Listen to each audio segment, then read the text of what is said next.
Welcome to the section where we'll learn how to search people by their names, usernames, phone numbers, and more. Here we'll most likely rely on already existing tools rather than search operators. However, tools come and go, some get outdated, some break due to API changes, and some are just taken down due to changes in regulations. This means here I want you to pay attention to the methodology rather than how the tool just works. Even if one tool is not around anymore, if you know the idea behind it, you can most likely find one that offers a similar utility.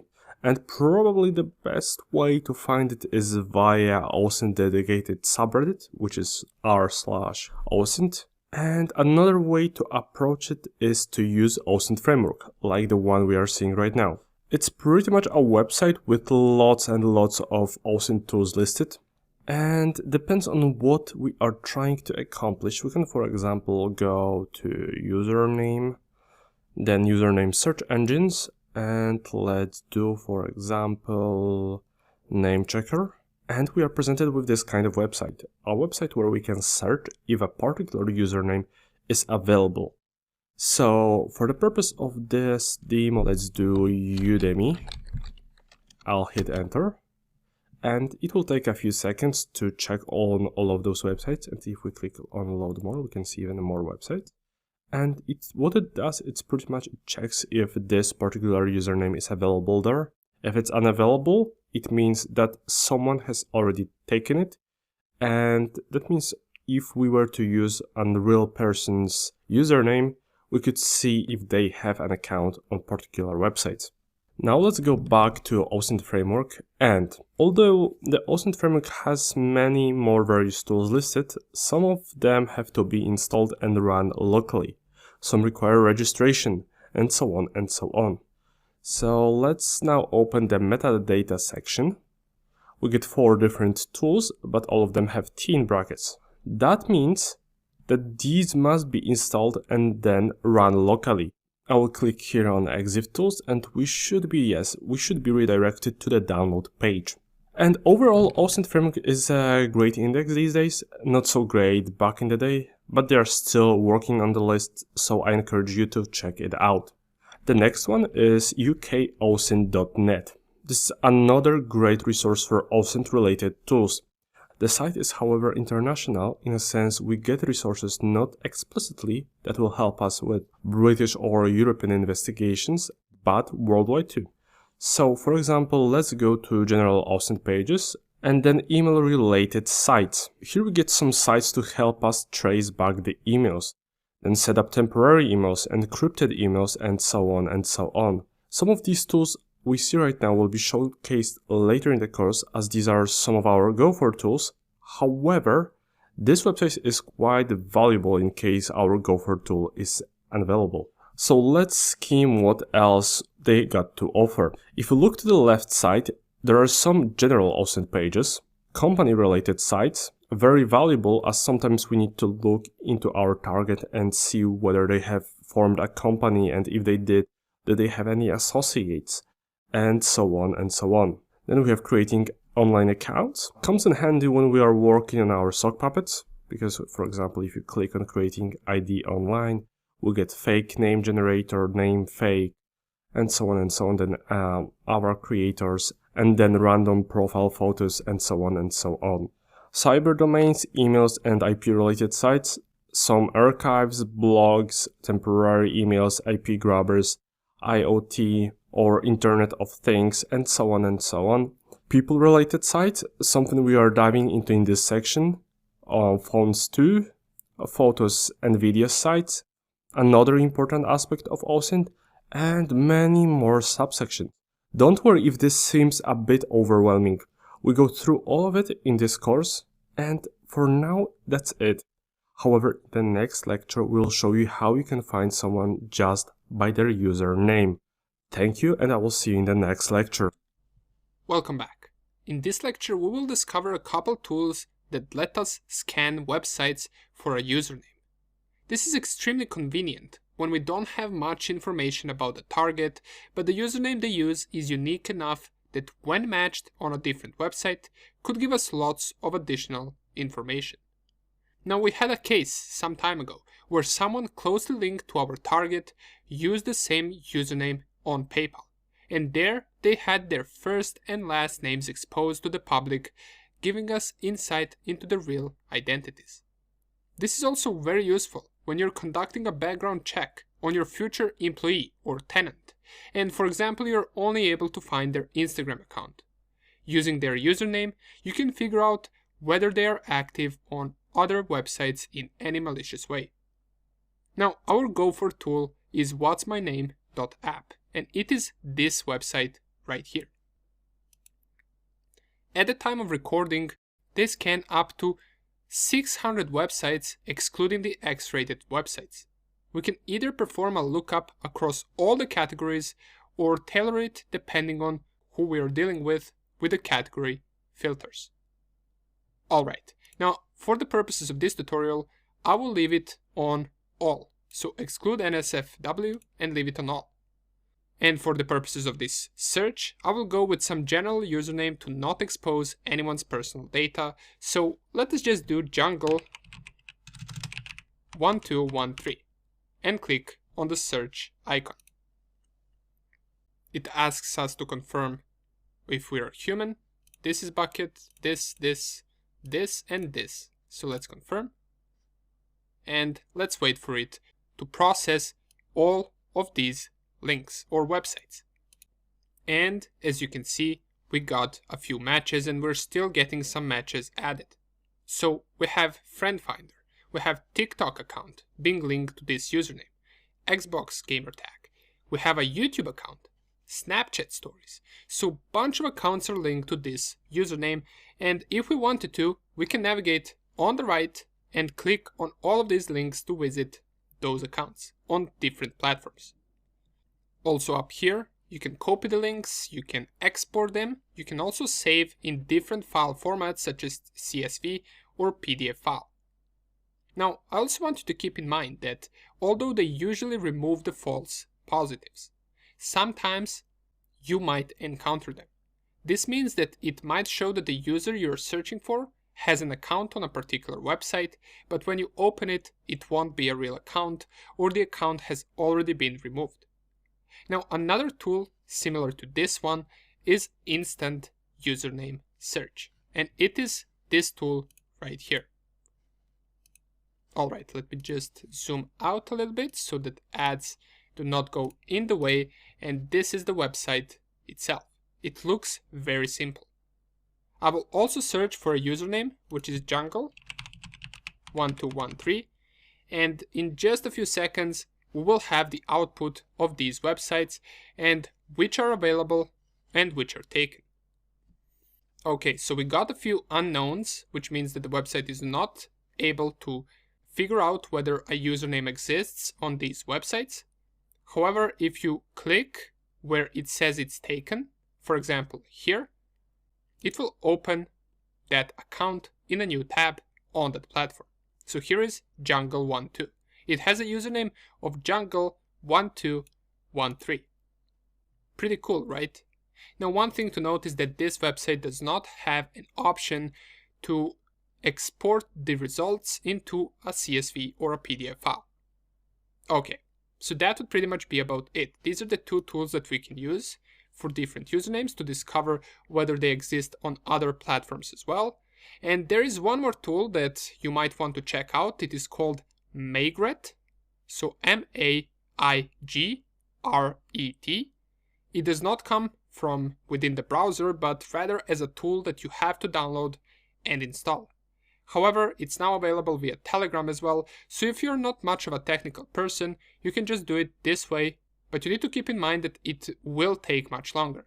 On the bright side, the Maigret tool checks usernames against about 2,500 websites, so quite a lot compared to this website, which is What's My Name, which checks only 600, but we won't be showing it right now, as I think it deserves its own video, so that would be it for this lecture.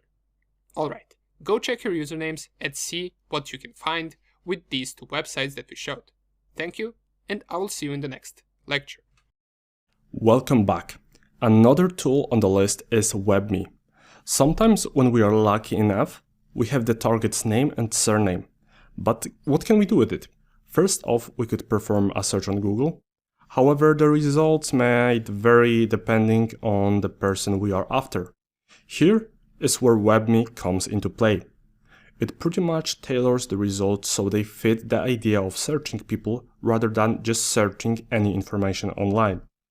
By the default, we are prompted to type in the first and the last names of the target. So here I will just go with my own first and last names and hit enter. So let me just do let me just fix this and then the surname. And now I'll hit enter. It will take a few seconds to load. And the first thing we see is the WebMe score. It is a score given to all the searches to indicate how accurate this might be. The more information the tool is able to find, the higher score we get. Next up should be the picture. However, as with everything, I would take these with a grain of salt. The last time I checked, they had my LinkedIn profile picture. However, now it's blank for some reason. But then if we keep going, then we have the target's occupation, once again imported from LinkedIn. However, next is the list of people the target might be affiliated with. This is very convenient as sometimes it will be one of a few pieces of information that are accurate, and by digging into their network, it might give us some clues on what they are up to. Also, as a side note, usually the last few names mentioned here are more accurate, but it's a good practice to check all of them. Now the next section is the news. Has the target been mentioned anywhere lately? You can click on the plus icon to view more, and they are in chronological order. So, meaning the most recent at the top, and the lower we go, the older the mentions are. Then we have a section dedicated to profiles. As we can see, it shows us different accounts on platforms like LinkedIn, Facebook, and so on and so on. And again, you might want to go through this if you're not certain which one belongs to your target. Then at the very bottom, we have some Google search results, mentioning that person and sorted by the date. Overall, the app is very convenient and it's one of the go-for tools in our team. However, here we got almost no information about me, as I've cleared most of the information about myself in the past and kept it that way ever since. On the flip side, most people tend to be careless when posting on the internet, so you are more likely to find some good clues here. I encourage you to give WebMe a try and see what you can find. And that's it for this short lecture. Thank you, and I will see you in the next one. Welcome back. Alright, by now you might have found your target's real name, but you have realized that WebMe from the last lecture relies heavily on advanced Google searches. However, there is a niche of people search engines that rely on separate databases. Even though it's mostly public data, you are not likely to find this kind of information via Google. These people search engines will often go to public records, public forums, and information that's posted on social media. And then they might eventually supplement their database with additional Google searches. From our experience, some of these sites tend to block traffic from outside the US, but using a VPN will fix the issue. Oh, and yes, some of these tools will only work with targets located in North America, but throughout the course we'll also demo tools that work in other parts of the world. Just keep in mind, in Europe, for example, there is the General Data Protection Regulation, which makes it much harder to find this kind of information. So, without further ado, I present True People Search. From our experience, it's one of the tools that will get us a lot of results based just on the target's name. Right now you should be seeing some redacted screenshots of a result, but I'm not going to perform a search as we respect people's privacy. However, you are likely to find here their age, home address, including its estimated value, their phone number, possible relatives, possible associates, and their education and employment.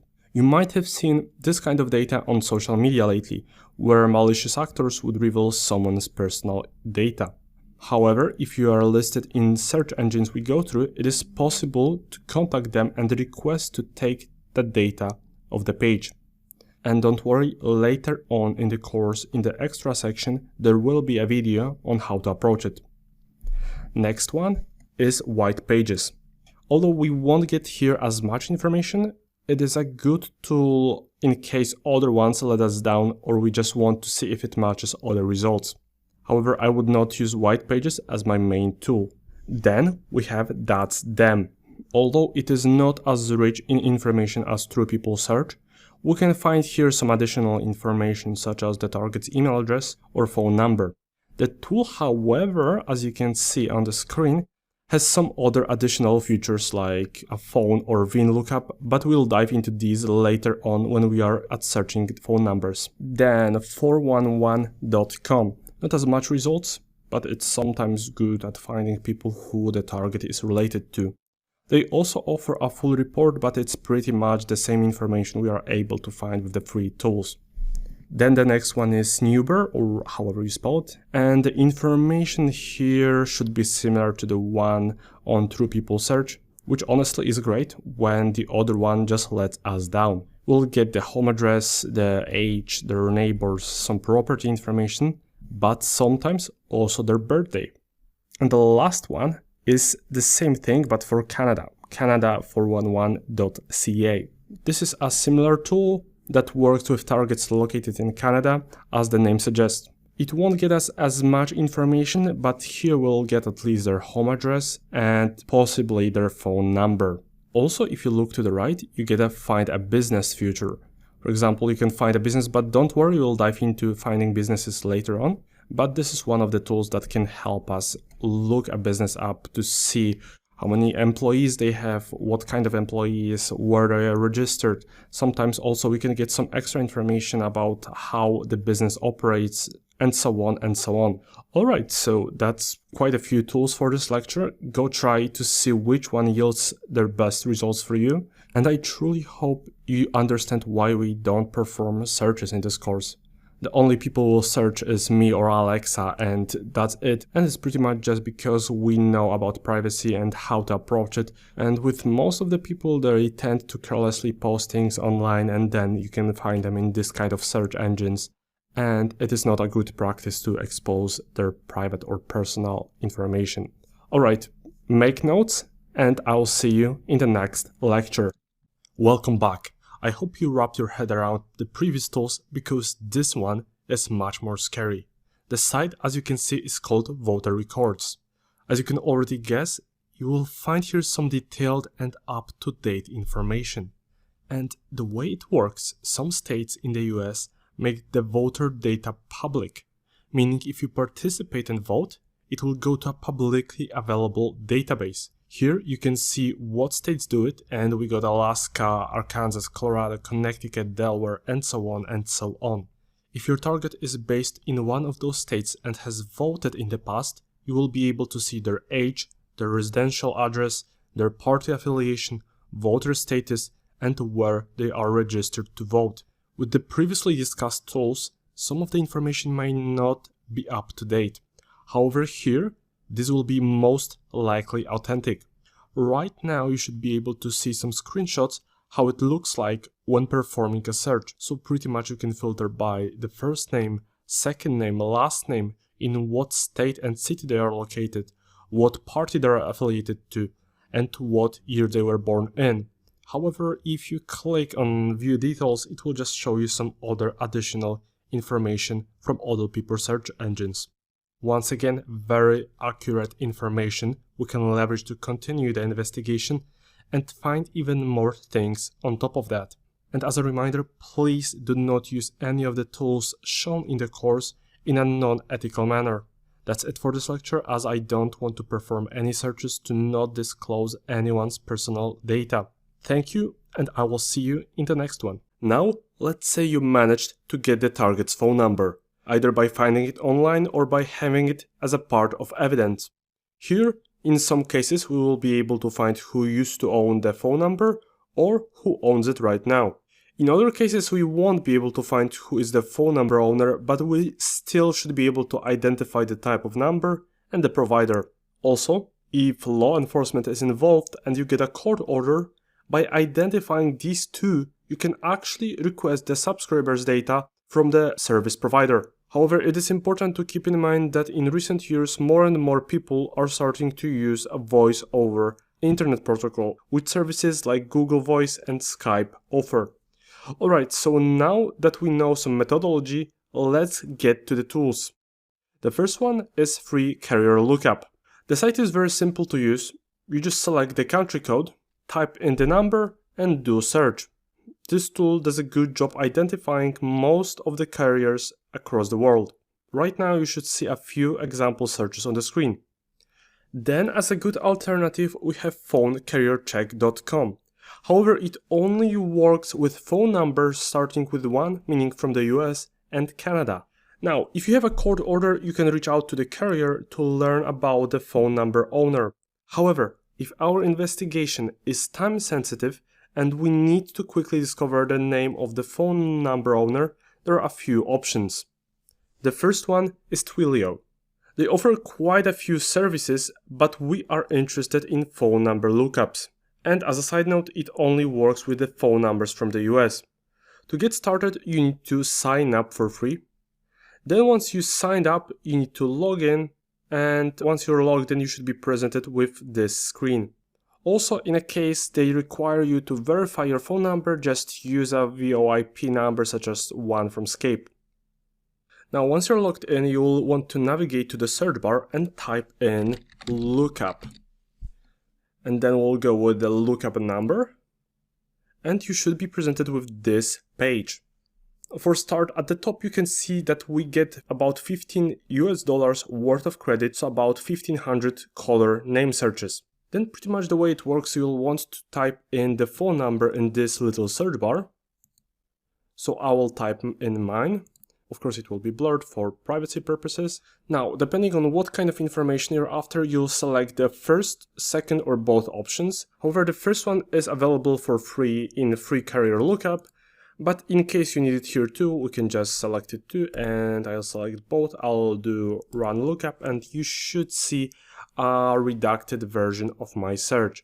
The tool is quite accurate, but won't work 100% of the time.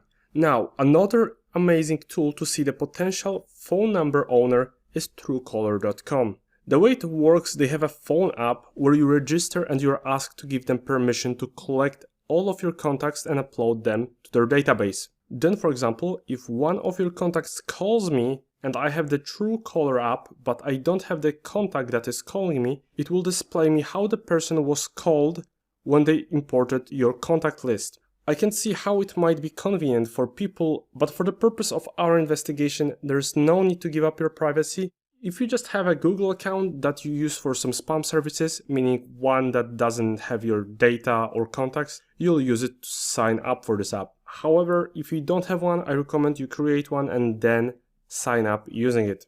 Now, once you're logged in, you should be presented with a page similar to mine. Here, it is as simple as typing in the phone number we are interested in. Also, don't forget to select the country code, and once you're ready, click on the search icon. Even though the lookup works with most countries, we had best results with American phone numbers. The search should reveal you the possible name, the carrier, and their area along with the local time in that area. However, with the browser version, you should get only a few searches, as for more, they make you download the app. Also, as a side note, some carriers are known for using phone numbers, so if your target changed their phone number and someone new got that phone number, you might get a fake positive result. Alright, I encourage you to go give these tools a try.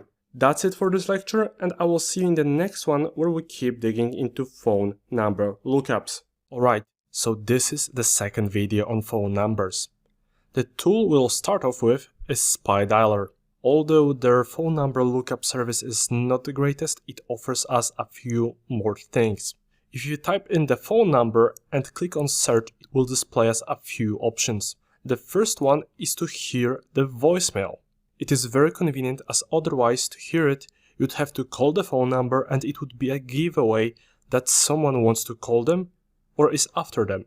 However, there will be cases where some of the data here, such as the voicemail, is outdated, so please take it with a grain of salt.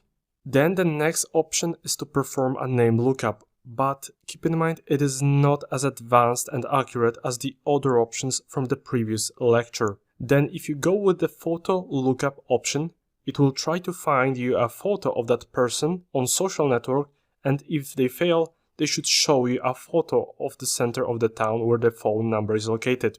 The last option here is to check whether the phone number has been registered in some spam databases. Not as useful in our case, but if you ever need to check it, it's available in this tool. Also, if you go with the name lookup option and then click on phone details, it should show you its virtual phone score, meaning whether the phone number is likely to be a cell phone number or a VoIP one. Okay, so besides the tools we just discussed, there is one more approach we sometimes go for, and it is simply the search engines. Here keep in mind we are not limited to what one search engine has indexed. Besides Google, we can try Bing, DuckDuckGo, or Yandex if we are dealing with someone from Eastern Europe or Russia. Same as with search operators we went through, we try different formats. Persistency is the key. For example, we can do +1, then in brackets 111, then followed by 111 dash 1111. Obviously you put there the number, but I'm just giving you the format. Then you can try also by removing the hyphen or remove the bracket and then give it another try. Or if this still doesn't work, then you can try to remove the country code.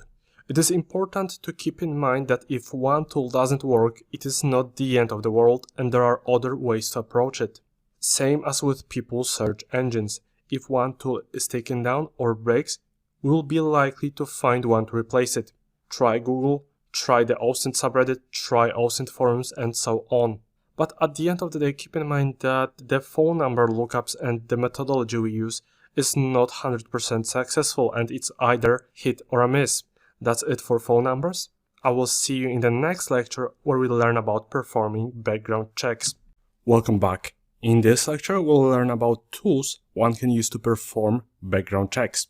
This could be a landlord checking their potential tenant, an employer checking their potential employee, or any other business individual performing a background check on another individual.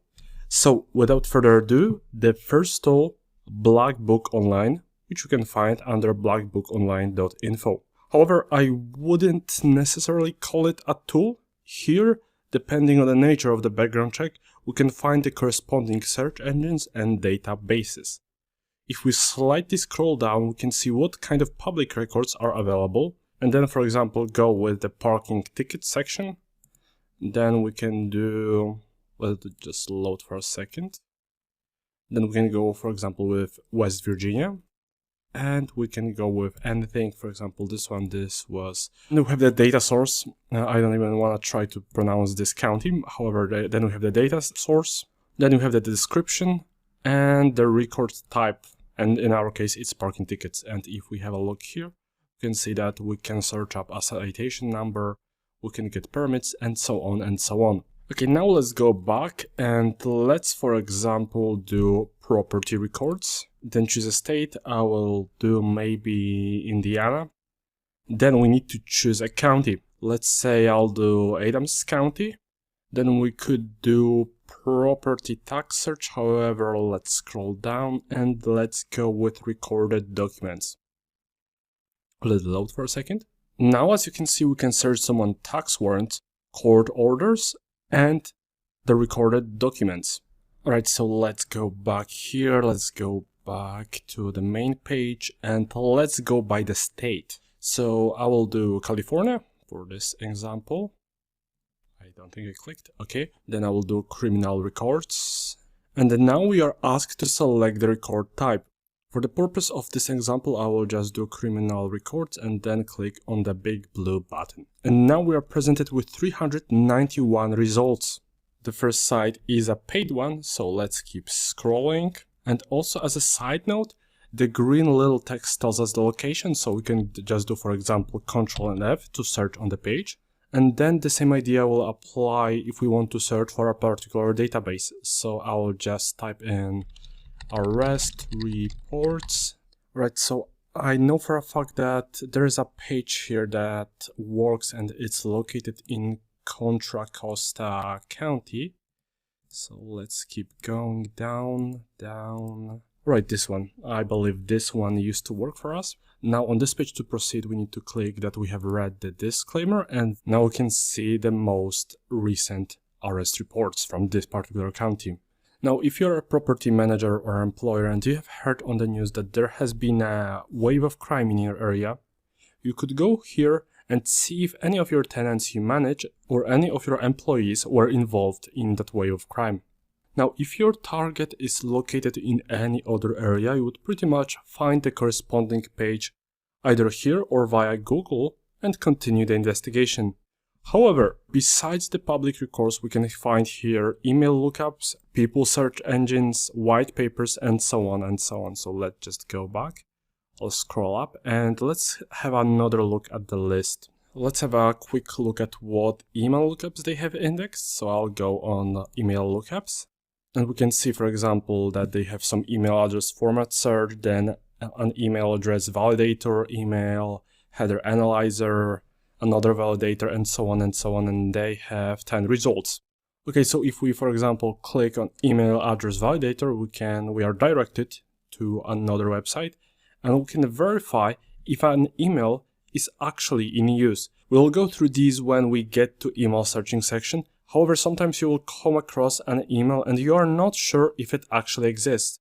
And just to make sure, you can just dump it in an email verifier to see if it is an actual email or, for example, if you got a wrong spelling. Alright, the next tool that can get us some additional information is, the next one is usa.official.com.